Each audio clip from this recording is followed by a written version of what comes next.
Hello friends, पिछली video में हम लोगों ने महमूद ऑफ गज़नी के बारे में पढ़ा, जो कि गज़नवीद एम्पायर का सबसे पावरफुल रूलर था।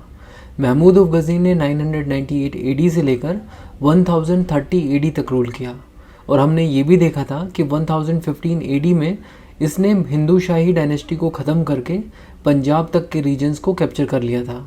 महमूद ऑफ गज़नी के रूल के दौरान गज़नवीद एम्पायर का टेरिटोरियल एरिया कितना था वो हम यहाँ पर मैप में देख सकते हैं। इनफैक्ट हिंदू शाही डायनेस्टी की भी पूरी टेरिटरी इन्होंने 1015 एडी तक कैप्चर कर ली थी।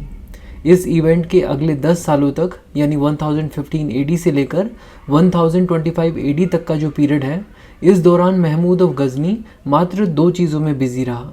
एक तरफ ये सेंट्रल एशियन ट्राइब से लगातार लड़ाइयों में व्यस्त रहा और दूसरी तरफ इन 10 सालों में इसने भारत में 17 रेड्स कंडक्ट की और इन रेड्स में लूटे हुए धन का इस्तेमाल सेंट्रल एशियन तुर्किश ट्राइब्स के अगेंस्ट किया गया। अब यहाँ पर आपको पता होना चाहिए कि सेंट्रल एशिया की वो मेन ट्राइब जिसके साथ महमूद ऑफ गज़नी की लगातार लड़ाई हो रही थी, वो तुर्किश ट्राइब थी शेल्जुक ट्राइब। तो यही थे महमूद ऑफ गज़नी के रूल के दौरान हुए मेन इवेंट्स।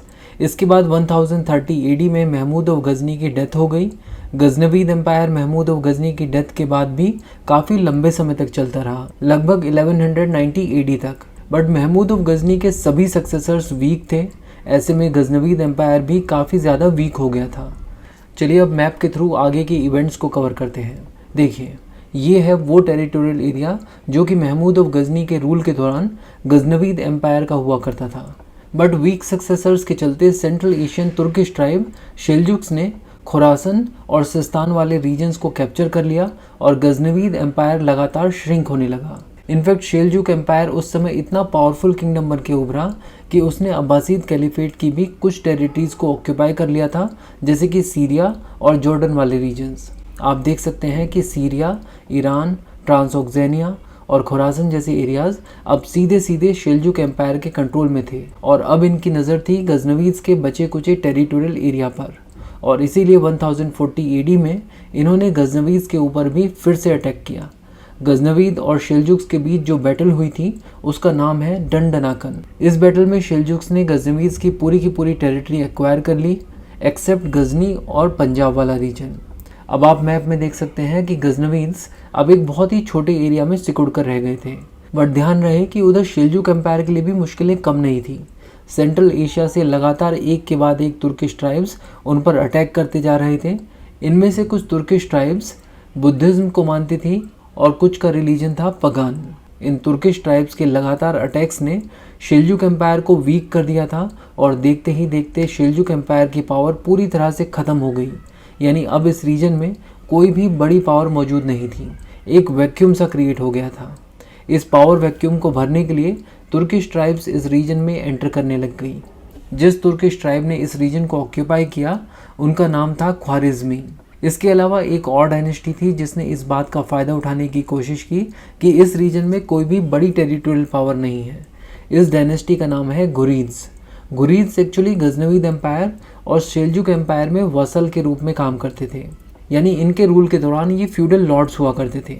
लेकिन जब ये दोनों एम्पायर्स वीक हो गए तो इन्होंने अपना एक इंडिपेंडेंट किंगडम इस्टेब्लिश किया जिसकी कैपिटल थी घोर। ये जो रीजन है घोर, ये बेसिकली अफगानिस्तान के नॉर्दर्न एरिया में है और घुरीद डायनेस्टी के रूलर्स में जो सबसे इम्पॉर्टेंट रूलर था उसका नाम है अला अल दीन हुसैन, जिन्हें जहान सोज भी कहा जाता है। जहान सोज का मतलब है द वर्ल्ड बर्नर, यानी जिसने दुनिया को जला दिया हो। इन्हें वर्ल्ड बर्नर क्यों कहा जाता है, इसके पीछे एक छोटी सी कहानी है। बात यह है कि अला अल दीन हुसैन के भाई को गज़नवीद एम्पायर के राजा ने बंदी बना लिया था और बंदी बनाए जाने के बाद उसे बहुत ज़्यादा टॉर्चर किया गया था और इस चीज़ का बदला लेने के लिए अला अल दीन हुसैन ने गज़नवीद की कैपिटल गजनी को पूरी तरह से जला दिया था। कहा जाता है कि गजनी शहर 7 दिन और 7 रातों तक जलता रहा था और इसीलिए इनका नाम जहान सोज पड़ गया। तो अब इस डिस्कशन के बाद आप ये बात समझ चुके होंगे कि इस रीजन में दो मेजर पावर बन गई हैं, ख्वारिज़मी और घुरीद्स। इनफैक्ट घुरीद डायनेस्टी ने ही गज़नवीद डायनेस्टी का पूरी तरह से सफाया कर दिया था और इसका सीरीज ऑफ इवेंट्स कुछ इस तरह से है कि 1173 एडी में घुरीद्स ने गज़नवीद से गजनी छीन लिया और उसके बाद 1190 एडी में घुरीद्स ने गज़नवीद को पंजाब से भी बाहर कर दिया और ले देकर यही दो रीजन्स गजनवीज़ के पास बचे हुए थे जहाँ से उन्हें अब निकाला जा चुका था।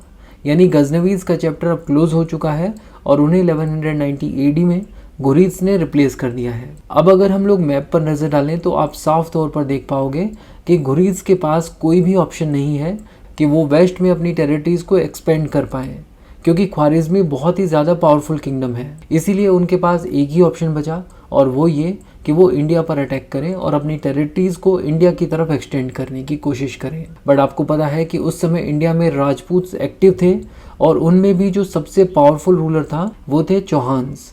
यानी अब घुरीद्स और चौहान्स में लड़ाई होने का वक्त आ चुका है और इस लड़ाई को कहा जाता है बैटल ऑफ तराइन, जिसे हम लोग नेक्स्ट वीडियो में पढ़ेंगे।